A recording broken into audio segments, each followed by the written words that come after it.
పురోహితుల వారు రుద్రాభిషేకాన్ని ఆరంభించండి.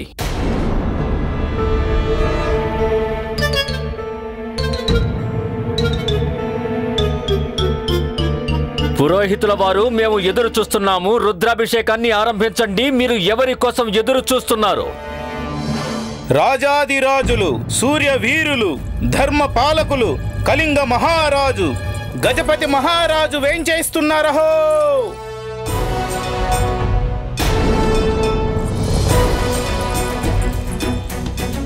ఏమైంది పంతులు గారు, మీరెందుకలా వణుకుతున్నారు? వణకకుండా ఇంకేం చేయమంటారు? ఎదురుగా ప్రళయం నిలబడి ఉంది, మరోవైపు నుంచి తుఫాన్ వచ్చేస్తుంది.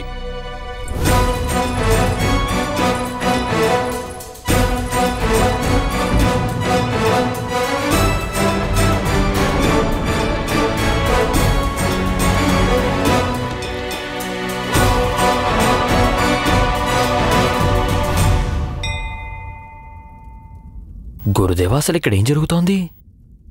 రామకృష్ణ పండితుడా, ప్రళయం గురించి ఎప్పుడైనా విన్నావా? అయితే ఇది ప్రళయానికి ముందు ఉండే ప్రశాంతత. ఒక్కటే అనుకోండి, ప్రళయం రాబోతుందని. ఈ గజపతి ప్రతాపరుద్రదేవులు పేరు మాత్రమే కాదు, నిజానికి చూడ్డానికి కూడా వీర ప్రతాపుల్లానే ఉన్నారు. ముఖంలో యోధుడి తేజస్సుంది. కానీ ముందు వీరు మాకు నమస్కారం చేసినప్పుడే మేము వీరికి నమస్కారం చేస్తాము. మేము కూడా మహారాజులమే కదా. చూడ్డానికి ఒక గొప్ప మహాయోధుడిలానే కనిపిస్తున్నారు. కానీ వీరు మాకు నమస్కారం చేసినప్పుడే మేము వీరికి ప్రతి నమస్కారం చేస్తాము.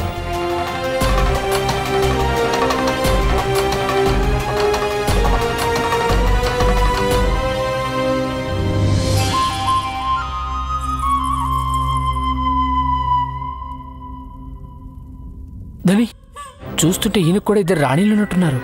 లేదు లేదు మని, వీరు రాణి కాదు, వేరే ఎవరో. ఏదేమైనా మన గురువుగారిని చూసి ఎందుకు ఇలా కళ్ళు కొడుతున్నారు? గురుగారు, వీరి లక్షణాలు సరిగ్గా ఉన్నట్టు అనిపించడం లేదు. ఈ పండితులిద్దరినీ చూసి మీరు ఇలా ఇలా చేస్తున్నారు. ఇలా చేయడానికి మీకు సిగ్గుగా అనిపించలేదా? శివ శివ శివ శివ శివ, అసలు ఏం మనిషి? మీరు పొరబడుతున్నారు మహాశయ. వీరు మా మామ మహామంత్రి గారు. ఇది వారి ముఖభావలోపం. చాలా విచిత్రమైన ముఖభావలోపం. ఆచార్య, చెప్పండి మహారాజా. మేము ఎదురు చూస్తున్నాం ఆచార్య. రుద్రాభిషేకం. అలాగే మహారాజా, రుద్రాభిషేకం. పురోహితులు గారు, రుద్రాభిషేకం జరిపించండి. మహామంత్రి, మేం చెబుతాం. ఏం చెప్తారు? అందరికంటే ముందుగా రుద్రాభిషేకం మా మహారాజు గజపతి రుద్ర ప్రతాప్ దేవుల వారు చేస్తారు. లేదు, అందరికంటే ముందుగా రుద్రాభిషేకం మా మహారాజు శ్రీకృష్ణదేవరాయల వారు చేస్తారు. వారు విజయనగరానికి మహారాజు. విజయనగరానికి రాజు మా మహారాజు గజపతి రాజు గారు. అంటే ఒరిస్సాకి రాజు. అందరికంటే ముందు వీరే రుద్రాభిషేకం చేస్తారు. చూడండి, అందరికంటే ముందు మా మహారాజు గారు ఇక్కడికి విచ్చేశారు, మీ మహారాజు గారి కంటే ముందే. అందుకే రుద్రాభిషేకం వీరి చేతుల మీదుగానే జరుగుతుంది. మా మహారాజు ఈ ప్రపంచంలోకి వీరికంటే ముందుగా విచ్చేశారు. వీరే చేస్తారు, ఎందుకంటే వీరు వయసులో కూడా పెద్దవారు. ఆ మహారాజు గారి పొడవు చాలా ఎక్కువ, వారి చేతుల మీదుగానే జరగాలి.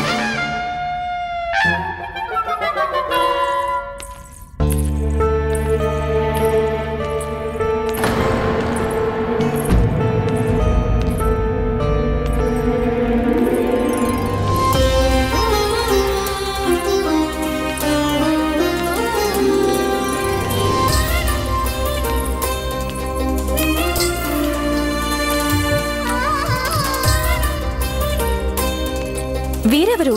తను మా కుమార్తె జగన్మోహిని, అత్యంత రూపవతి. మరి ఎందుకు అంతలా పొగుడుతున్నారు మహారాణి తిరుమలాంబ? మేం కేవలం చెప్తున్నామంతే, తను అత్యంత రూపవతి అని. కానీ మాకంటే తక్కువే.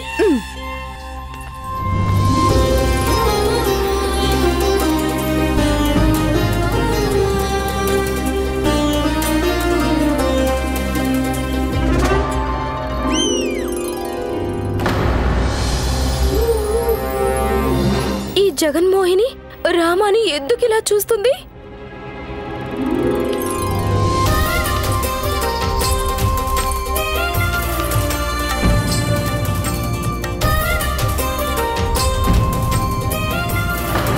జగన్మోహిని అలా మహారాజు గారిని చూస్తుంది?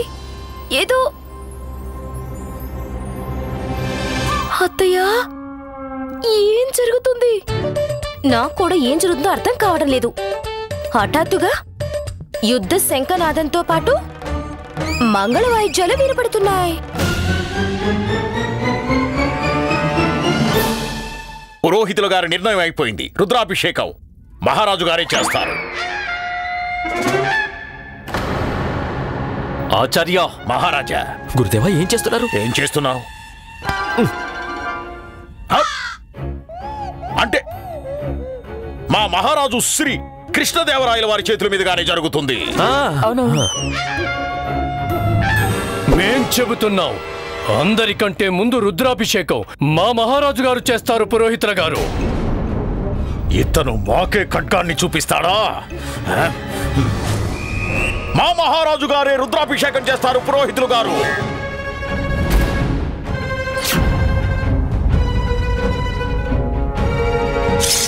గురుదేవులు చెప్తున్నది నిజమే. పురోహితులు గారు, మీరు ఏర్పాట్లు చేయండి. రుద్రాభిషేకం అయితే మా మహారాజు గారే చేస్తారు. పురోహితులు గారు, మీరు రుద్రాభిషేకం ఆరంభించండి. త్వరగా ఆరంభించండి. అందరికంటే ముందు రుద్రాభిషేకం మా చేతుల మీదుగానే జరుగుతుంది. అయ్యో, అరే పంతులు గారు, పంతులు గారు, పంతులు గారు!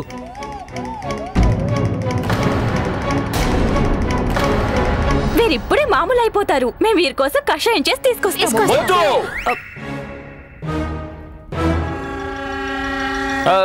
మీరందరూ కంగారు పడకండి, నేను వీరికి ఇప్పుడే న్యాయం చేసి తీసుకొని వస్తాను. గురుదేవా, కొంచెం సహాయం చేయొచ్చు కదా? అలాగే.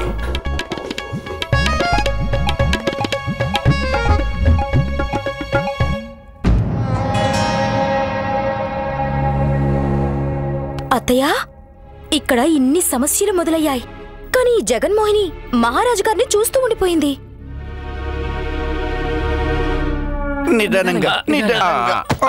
మన త్వరగా వెళ్ళి నీళ్ళు తీసుకుంటా. పంతులు గారు, తప్పకుండా తప్పకుండా తప్పకుండా తప్పకుండా నీళ్ళు తాగండి.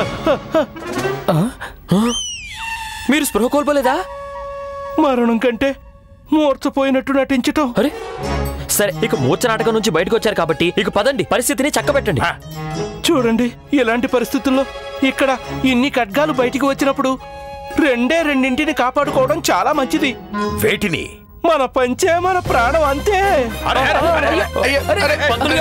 అయ్యే గురువు గారు, పురోహితులందరూ బయటికి పారిపోయారు. ఇప్పుడు మహారాజులు ఇద్దరిని ఎవరు సముదాయిస్తారు? మా మహామంత్రి వెళ్ళి చూడండి, పురోహితులు ఇంకా ఎందుకు రాలేదు.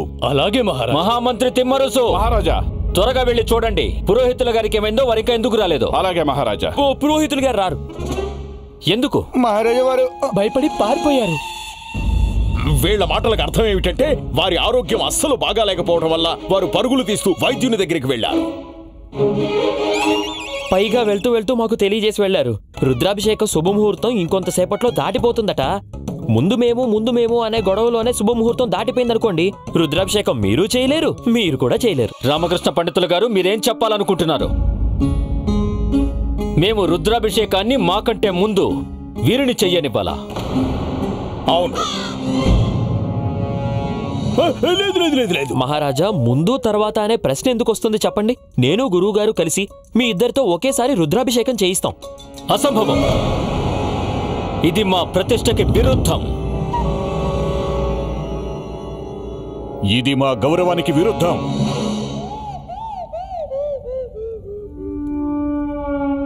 ఆలోచించుకోండి మహారాజా, ఒకవేళ ఈ శుభకార్యం శుభముహూర్తంలో జరగకపోతే అప్పుడు ఇరు రాజ్యాలకి అపశకునంగా మారచ్చు. అవునా గురుదేవా? అవును కదా గురుదేవా? అవును, నిజమే. మేం మా బ్రహ్మ దృష్టితో చూస్తున్నాం. మాకు తెలుస్తుంది చాలా పెద్ద అపశకునం జరగబోతోంది అని. రెండు రాజ్యాలకి.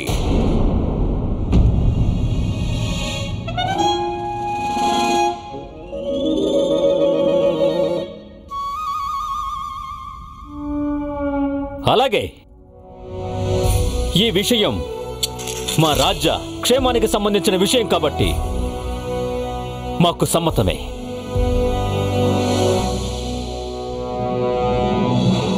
రాజ్యక్షేమం గురించి మా మహారాజు గారు కూడా ఆలోచిస్తున్నారు. కానీ మహారాజులిద్దరూ ఒకేసారి అభిషేకమా?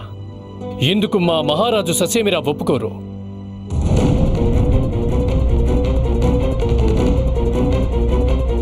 వదిలేయండి, మాకిష్టం లేదు. మా కారణంగా ఒక శుభగడియ తప్పిపోవడానికి మేము ఒప్పుకోం. కానీ మహారాజా, ఏమిటి కాని కాని కాని కాని వారిద్దరూ సమ్మతించారు.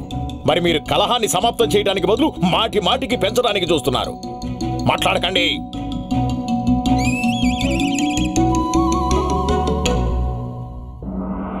చెప్పండి, ఇప్పుడు పూజ ఎలా ఆరంభించాలి?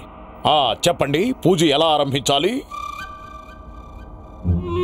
మాకు తెలుసు గురువుగారు, మీకు పూజా విధానం తెలియదు కదా. మేం చెబుతాం. మీరు అసలేం మాట్లాడకండి. మేం మాట్లాడుతున్నాం కదా. మేమేం చెప్తే అది మీరు వినాలంతే. పూజ విధానం మాకు బాగా తెలుసు. అదేమిటంటే ఇద్దరి రుద్రాభిషేకం ముందు వెనక అవ్వకూడదు కాబట్టి మేము పెద్దరికం చూపిస్తూ ఈ అవకాశాన్ని రామకృష్ణ పండితుల వారికి ఇచ్చాం. ఈ ముసలి పండితుడు చాలా పెద్ద జ్ఞానిలా ఉన్నారు. రామకృష్ణ పండితుల వారు ఆరంభించండి. మేము నేర్పించాం కదా, సరిగ్గా అలానే చేయండి. అలాగే గురుదేవా, తప్పకుండా. అన్నిటికంటే ముందు పరమేశ్వరుణ్ణి పంచాక్షరీ మంత్రంతో బాలశివునిలా స్మరించుకుంటూ జలంతో అభిషేకం జరపాలి. ఓం నమః శివాయ, ఓం నమః శివాయ.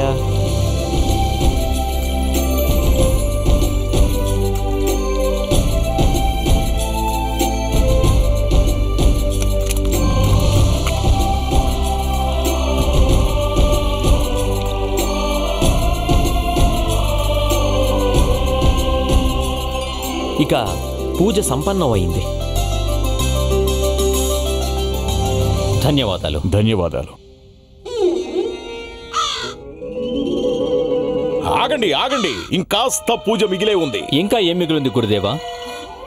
మహారాజా, రామకృష్ణ పండితులు ఇంకా చిన్న పిల్లాడు, అన్నీ పూర్తిగా తెలియదు, వీరికి గుర్తులేదు. ఒక వస్తువు ఉంది, అది లేకుండా రుద్రాభిషేకం కాదు కదా, వేరే ఏ పూజలు కూడా సంపన్నం కావు. అయితే మీరు మాకు చెప్పండి, ఈ పూజను మేము సంపన్నం చేస్తాం. పవిత్రమైన హృదయంతో, నిండు మనసుతో, వీలున్నంత ఎక్కువ సంభావన అంటే దక్షిణ ఇచ్చిన తర్వాతే పూజ సంపన్నమవుతుంది. అయినా మహారాజా, స్వయంగా తమని తాము సమర్పించే భావనుంటే దక్షిణలు ఇవ్వాల్సిన అవసరమే ఉండదు. అవసరం ఎందుకుండదు? ఖచ్చితంగా అవసరం ఉంటుంది రామకృష్ణ పండితుల వారు. మీకు అర్థం కాదు. మీరింకేం మాట్లాడకండి. శ్రద్ధతో దక్షిణ ఇవ్వటం అన్నిటికంటే చాలా ముఖ్యమైన పని. బహుశా మీ మహారాజు గారికి అంత శ్రద్ధ ఉండి ఉండకపోవచ్చు, కానీ మేము అన్ని ఏర్పాట్లు చేసుకుని ఇక్కడికొచ్చాం.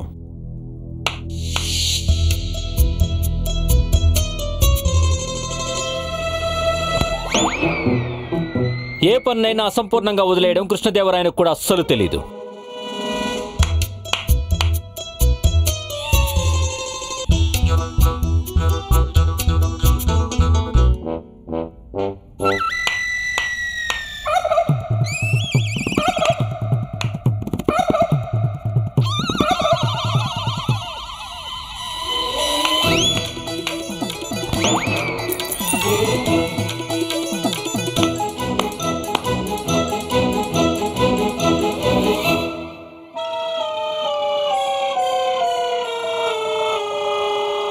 జగన్మోహిని మహారాజు గారి మీద నుంచి చూపు మళ్లించడమే లేదు.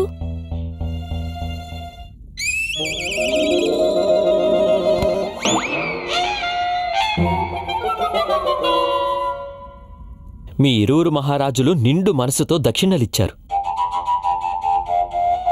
ధన్యవాదాలు, ధన్యవాదాలు. ఇక ఈ దక్షిణని పేదవాళ్లకి పంచిపెట్టేయడం మంచిది.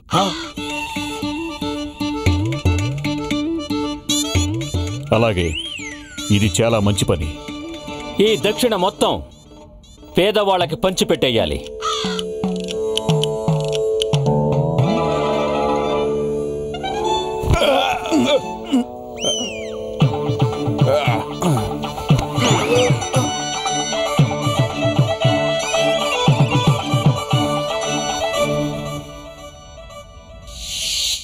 జరుగుతున్నది ఏమంత మంచిది కాదు. మీరు చెప్పింది నిజమేనండి, ఇది మంచిది కాదు. ఇద్దరిని ఒకరి నుంచి ఒకరిని దూరంగా ఉంచడం చాలా అవసరం. ఇద్దరు ఒకరిని ఒకరు ఎలా చూసుకుంటున్నారో. ఏదో ఇద్దరు ఒకరినొకరు మింగేసేలాగా. నాకైతే ఇద్దరు ఆలింగనం చేసుకుంటారేమో అనిపించింది. ఒకరిని ఒకరు గట్టిగా పట్టేసుకుంటారు అనిపించింది. ఆలింగనమా? గట్టిగా పట్టేసుకుంటారా? ఆ తర్వాత చెప్పడానికి కూడా చాలా సిగ్గుగా ఉంది. ఏం చెప్పడానికి సిగ్గుగా అనిపిస్తుంది? అదే అత్తయ్యకు కూడా అనిపిస్తుంది. అమ్మకేం అనిపిస్తుంది? ఇదే ఇద్దరు ఒకరిని ఒకరు వివాహం చేసుకుంటారు అని. వివాహమా? అరే మీకేమన్నా పిచ్చి పట్టిందా ఏమిటి? వాళ్ళిద్దరికి పిచ్చి పట్టినట్టు అనిపిస్తుంది. ఒకరిని ఒకరు బుట్టలో వేసుకోవడానికి చూస్తున్నారు. అరే వాళ్ళిద్దరు ఒకరినొకరు బుట్టలో ఎందుకు వేసుకుంటారు? ఏదేదో మాట్లాడేస్తున్నావు. తీయండి. ఏ తీయాలి? మీ కళ్ళకి మహారాజు గారి పట్ల ఉన్న గౌరవం అనే పొరలు కమ్ముకున్నాయి కదా, వాటిని తీయండి. మహారాజు గారి కళ్ళల్లో మేము ఆ ప్రేమ చూసాం. మహారాజు గారి కళ్ళల్లో గజపతి మీద ప్రేమ? బాళ, మేం మాట్లాడేది మహారాజు గారు ఇంకా గణపతి గురించి కాదు. నువ్వు చెప్పేది ఎవరి గురించి? మేము మహారాజు ఇంకా జగన్మోహిని గురించి మాట్లాడుతున్నాం. జగన్మోహిని? మహారాజు గజపతి గారి కుమార్తె జగన్మోహిని ఇంకా మహారాజు. గుండప్ప, త్వరగా వెళ్ళి కిటికీ పరదాలన్నీ వేసేసిరా, వెళ్ళు.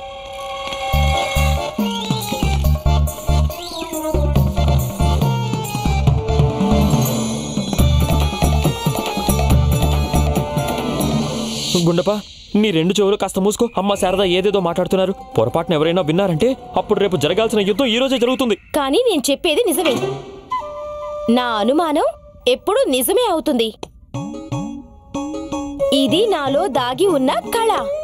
మీ ప్రతిభలు మీ కళలు మీ దగ్గరే పెట్టుకోండి అమ్మేశ్వరి. నాకైతే ఏదో భూకంపం రాబోతుందని అనుమానంగా ఉంది. రామకృష్ణ పండితులు గారు, రామకృష్ణ పండితులు గారు, భూకంపం రానే వచ్చేసింది. పైగా ఇప్పుడు అగ్నిపర్వతం బద్దలయ్యేలా ఉంది. ఏమైంది మంత్రి గారు? అయ్యో, ఇద్దరు మహారాజులు ఎదురు బెదురుగా ఉన్నారు. ప్రస్తుతానికి కేవలం మాటలు బాణాలై కురుస్తున్నాయి. కొంచెంసేపట్లో ఖడ్గాలు కూడా ఉపయోగించవచ్చు. మహారాణులందరూ ఒకే చోట శిబిరంలో ఉన్నారు. వారికి కూడా కేవలం ఒకే ఒక కారణం కావాలి, గొడవ పట్టడానికి. జాగ్రత్తగా ఉండండి. మీరిద్దరూ జగన్మోహిని గురించి ఇరువురు మహారాణులతో ఎవరిలో ఒక్కరైనా ఒక్క మాట చెప్పినా సరే అప్పుడు మర్యాదగా ఉండదు. ఏం చేస్తారు? నా రుద్ర రూపాన్ని చూస్తాం. ఏం చేస్తారేంటి? చెప్పారు కదా, నా రుద్ర రూపాన్ని చూస్తాం. అయితే మాత్రం ఏం చేస్తారేంటి? అరే నేను నా ప్రాణాలు వదిలేస్తాను. అలాగే అలాగే ఉంటుంది. మేమెవ్వరికి ఏమి చెప్పాం. ఏం చెప్పమంటున్నారు? ఏమీ లేదు మంత్రి గారు, పదండి. లేకపోతే అక్కడ ఖడ్గాలు బయటికి తీసేస్తారేమో. పదండి.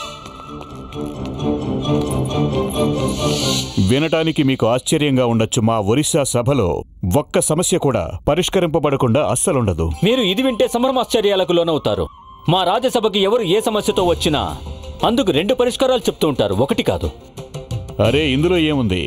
అసలు విషయం వింటే మీరింకా ఆశ్చర్యపోతారు. మా సభలో సమస్య సభ వరకు రావడానికి ముందే మా సభికులు ఆ సమస్యని పరిష్కరించేస్తూ ఉంటారు. ఇందులో ఏముంది? ఈ విషయం తెలిస్తే మీరు ఇంకా ఇంకా ఆశ్చర్యపోతారు. మా రాజ్యసభకి ఎవరు ఏ సమస్యతో వచ్చినా అది దానంతటదే పరిష్కారం అయిపోతుంది. ఇందులో ఏముంది? మేమప్పుడప్పుడు నేరం ఏమిటో తెలుసుకోవడానికి ముందే మరణశిక్ష విధించేస్తుంటాం. నేరం ఏమిటో తెలియకుండానే మరణశిక్ష అంటే మాకు ముందే తెలిసిపోతుంది నేరస్తుడెవరో, అందుకే మరణశిక్ష విధించేస్తుంటాం. ఇందులో ఏముంది? అప్పుడప్పుడు మేము వారానికి 3-4 మరణశిక్షలు విధించేస్తూ ఉంటాము. అరే అరే ఇందులో ఏముంది? మేం ప్రతి జాము మరణశిక్ష విధించేస్తూ ఉంటాం. మాకు ఎప్పుడు అనిపిస్తే అప్పుడు ఎవరికో ఒకరికి మరణశిక్ష విధించేస్తుంటాము. అయినా మా యొక్క వేలు ఎవరి వైపు చూపిస్తుందో మేము వారికి మరణశిక్ష విధిస్తూ ఉంటాం.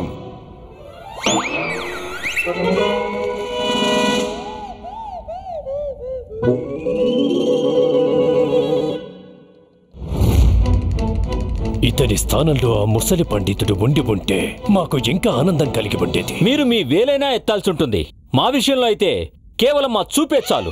ఈ రోజు మీరే చూడండి, ఇక్కడికి ఈ గదిలోకి అందరికంటే ఎవరు ముందు వస్తారో, ఎవరైతే మాకు కనిపిస్తారో వారికి మేము మరణశిక్ష విధించేస్తాము. అరే మీరే మరణశిక్ష విధిస్తారు. వచ్చే వ్యక్తి మీ రాజ్యం వారైనా లేక మా రాజ్యం వారైనా మరణశిక్ష మేం విధిస్తాం. చూద్దాము. చూద్దాం. ఎవరైనా వ్యక్తిని లోపలికైతే రానివ్వండి.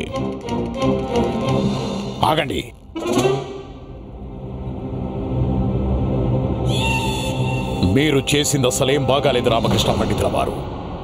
ఇప్పుడు చూడండి మేమేం చేస్తామో. నేనేం చేశాను గురుదేవా? దక్షిణ మొత్తం పంచిపెట్టేలా చేశారు. మీకు తెలీదా ఒక బ్రాహ్మణుడికి దక్షిణ ఎంత విశేషమో అన్నది?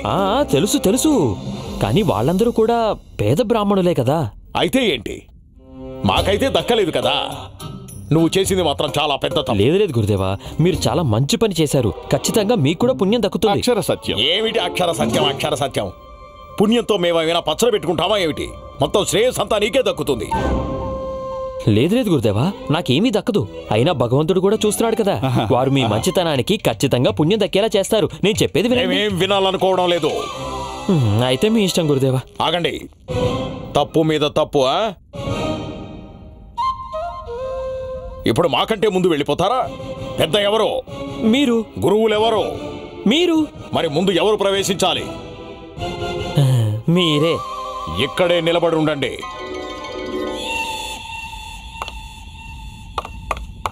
పదమని పద పద పద పద. ఈ ముసలోడు బలిపశువు అవ్వడానికి ఎందుకింత తొందరపడుతున్నాడో తెలీదు, కానీ అసలు సంతోషం మాకు దక్కుతుంది. మేము మహారాణి తిరుమలాంబ, మహారాజు శ్రీకృష్ణ దేవరాయల వారి చిన్న మహారాణి. ఇక మేము మహారాణి చిన్నాదేవి, మహారాజు శ్రీకృష్ణ దేవరాయల వారి పెద్ద మహారాణి.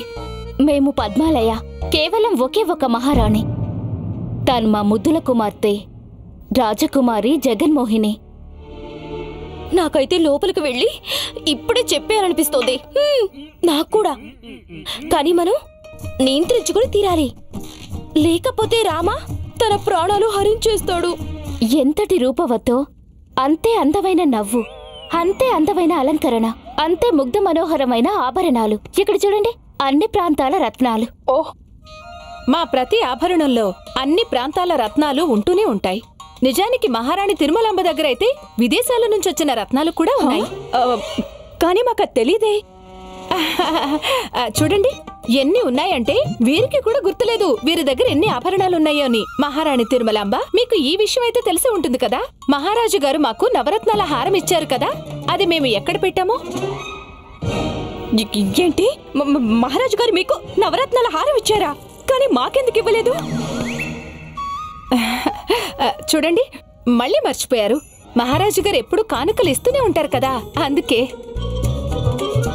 దానాలంటే మా రాజ్యంలో చాలా గొప్పగా ఇస్తుంటాం. మూట నిండుగా ముత్యాలు ఇంకా రత్నాలు ఇచ్చేస్తుంటాం.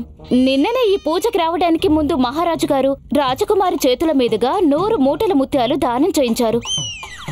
మీరు చూడండి, ఈ రోజు కూడా రాజకుమారి చేతులు నొప్పిగానే ఉన్నాయి. మేం కూడా చాలా దానాలు చేస్తుంటాం. పోయిన వారమే మేము కాకరకాయ లడ్డూలు చేసి దానం చేశాము. అంతేనా? అరే, మా చేత్తో చేసిన మిరియాల లడ్డూలు తిని ప్రజలు వ్రేళ్లు చప్పరిస్తూ ఉండిపోతారు. మిరియాలతో చేసిన లడ్డూలా? చూస్తుంటే ఇద్దరు తప్పిపోయిన అక్క చెల్లెళ్ళలా ఉన్నారు. మాకైతే ఏమనిపిస్తుందంటే వీళ్ళిద్దరి మధ్య జన్మ జన్మల బంధం ఉన్నట్టు అనిపిస్తుంది. అక్క అక్క అక్కనా? మీరు మాకంటే పెద్దవారు, మరి అక్కనే పిలవాలి కదా. తను బంధుత్వాలు కలుపుకోవడం కూడా మొదలు పెట్టేసింది అత్తయ్య. అన్ని ఏర్పాట్లతో వచ్చినట్టుంది. ఇప్పుడు చూడు తరణి ఎలా వల పన్నుతుందో. మీరు పాటలు పాడతారా? ఇది మాలో దాగి ఉన్న కళ. ఈ మధ్యనే ఆరంభించాం. మేం కూడా పాటలు పాడతాము. మీరు అనుమతిస్తే మనిద్దరం కలిసి అభ్యాసం చేయొచ్చు. అది మీకు అభ్యంతరం లేకపోతేనే. మనం ఈ రోజే మన అభ్యాసం మొదలు పెడదాం.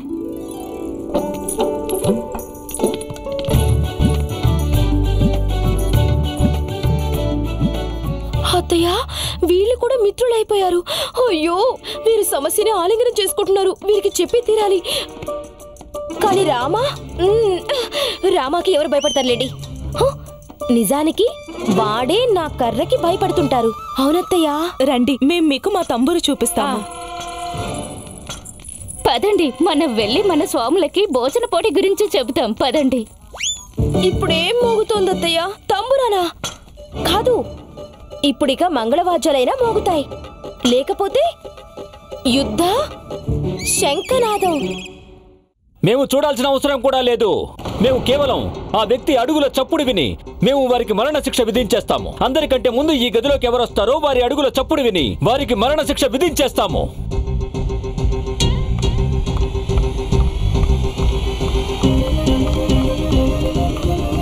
మీకు మరణ శిక్ష విధించబడుతుంది. మరణ శిక్ష, మరణ శిక్ష. ఎందుకు ఎందుకు ఎందుకు ఎందుకు ఎందుకు ఎందుకు?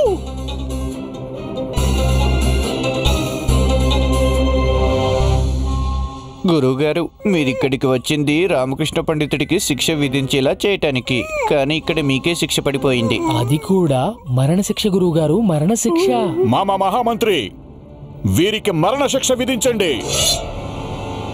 మహామంత్రి తిమ్మరసు, వీరికి శిక్ష మన రాజ్యంలోనే అమలు చేయాలి. కానీ మేము చేసిన నేరం ఏమిటి? మేము నిర్ణయించుకున్నాం, ముందుగా ఎవరైతే లోపలికి వస్తారో మేము వారికి మరణ శిక్ష విధిస్తామని. నిర్ణయం తీసుకున్నది మేము, మరణ శిక్ష కూడా మేమే విధిస్తాము. ఇది మా ప్రతిష్టకి సంబంధించిన విషయం. గురువుగారు, మహారాజు గారి ప్రతిష్టకు సంబంధించిన విషయం. మరణశిక్షని స్వీకరించేయండి, ప్రేమతో చేసేయండి. అలాగే. వీరి మరణ శిక్ష మా వైపు నుంచి నిశ్చయం. ఇది మేము నిశ్చయించాం. కానీ మీరిద్దరూ ఒకేసారి ఒకే వ్యక్తికి మరణశిక్ష ఎలా విధించగలరు? నిజం చెప్పారు. మరణ శిక్ష కోసం ఎవరు ఎదురు చూస్తారో మేము ఇప్పుడే వీరి శరీరాన్ని ముక్కలు ముక్కలుగా చేసేస్తాం. ముక్కలుగా మా ఖడ్గంతోనే చెయ్యాలి. మేమేమైనా పుచ్చకాయ ఏమిటి ముక్కలు ముక్కలైపోవడానికే? మహారాజా వద్దు. రామకృష్ణ పండితులు గారు, మీరు మాతో ఇంత గట్టిగా మాట్లాడుతున్నారా? ఎంత ధైర్యం, ఎంతటి సాహసం, ఎంతటి దుస్సాహసం! క్షమించండి మహారాజా, నేను కేవలం మీ వల్ల అనర్థం జరగకుండా చూశానంతే. ఏమనర్థం రామకృష్ణ పండితులు గారు? ఇది మా ప్రతిష్టకి సంబంధించిన విషయం. ముక్కలవ్వాల్సింది కేవలం మా ఖడ్గంతోనే.